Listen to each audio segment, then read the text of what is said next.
I want to go now to the United Kingdom. European Conservative leaders have embraced Donald Trump's warnings about societal decay in a bid to bolster their push for tougher migration controls and greater nationalist influence across the EU. They talk, but they don't produce. I think they're weak, but I also think that they want to be so politically correct. I think they don't know what to do. They want to be politically correct, and it makes them weak. That's what makes them weak. Joining me now, Sky News contributor, News Corp Australia's European correspondent, Sophie Elsworth.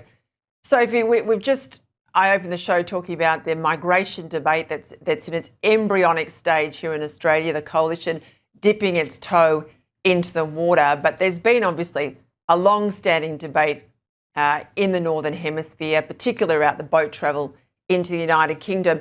But Donald Trump has really thrown sort of a gauntlet out there to the Europeans more broadly, hasn't he? He absolutely has, Peter, and his messaging is resonating with an awful lot of people here in the UK and across Europe. And the National Rally's leader in France, Jordan Bardella, has met with Reform UK leader Nigel Farage this week and says if he does win the French presidential elections in 2027, he will unite with Farage, who he believes will be the next Prime Minister here in the UK, to stop those illegal boat crossings across the English Channel. Peter, this is arguably the hottest issue here in the UK. I was at an event last night with the Spectator magazine where they said the biggest issue here in the UK right now is illegal migration, and that is something I believe will not be going away and something that the Labor government cannot shake.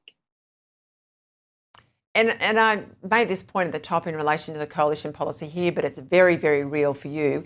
It's not just the quantum of people coming, it's the quality of the person coming. Are they joining Team Britain or are they just living in Hotel Britain? And in your case, that's not just a literary point. I mean, they are literally being housed on the taxpayer pound in hotels and places all across the United Kingdom, much to the anger of local residents. And there's even this army base in East Sussex where people are being housed or will be housed that's got locals wanting to take the government to court. Well, that's exactly right, Peter. The communities now are pushing back. They're fed up. These housing asylum seekers in these hotels where they're given, warm rooms, they're given accommodation, they're given money, and they're allowed to go about their merry way. And the British public are fed up to the back teeth about this. And this is what is really dogging the Labor government here, Peter. They cannot stop these illegal migrants coming in. They've tried different methods. They've tried the one in, one out policy. That doesn't seem to be working. It's failed massively. And they always here refer back to Tony Abbott's Stop the Boats policy. They keep saying, why can't we do the same here? But Peter, this sad saga continues on. Mm. Well, the Channel is a lot smaller to police than the north of Australia. They could do it if they want to do it. It comes down to political will. There's plenty of frigates and ships in the British Navy that could be all the way along the Channel and hold back that push from France, but it's whether they want to do it or not. My husband's in London at the moment, and he was in central London yesterday and sent me some pictures about farmers and tractors coming in about 10:30 last night, gearing up for a huge rally you've got at the moment over these inheritance tax changes. What can you tell us? Well, that's right, Peter. I was in Westminster last night. Here's some of the vision I took on my iPhone of these tractors, which have been barreling through Westminster in central London for several months now at various times, protesting against changes to the inheritance tax, which will hit a lot of farmers here. Some of the messaging on these tractors basically said, no Christmas if there's no farmers, messaging that they're getting slugged too much with tax changes here by the Labor government. It was a very sort of raucous protest through Westminster last night, Peter, as you could see with those tractors. They were tooting their horns.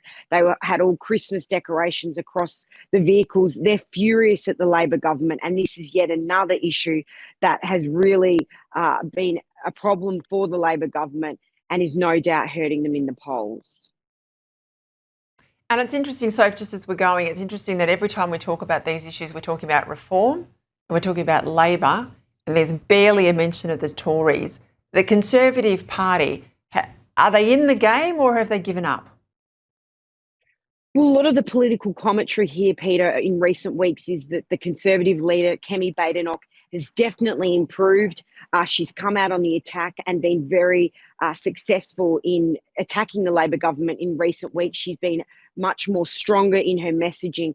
But Peter, it's no doubt Reform has got all the momentum. Tories are improving, but they've got an awfully long way to go because Reform are leading every poll day in, day out. Right, I'll leave it there. Enjoy London. It's a very special time of year with all the Christmas lights out there. We can see some behind you. Thanks, Sophie.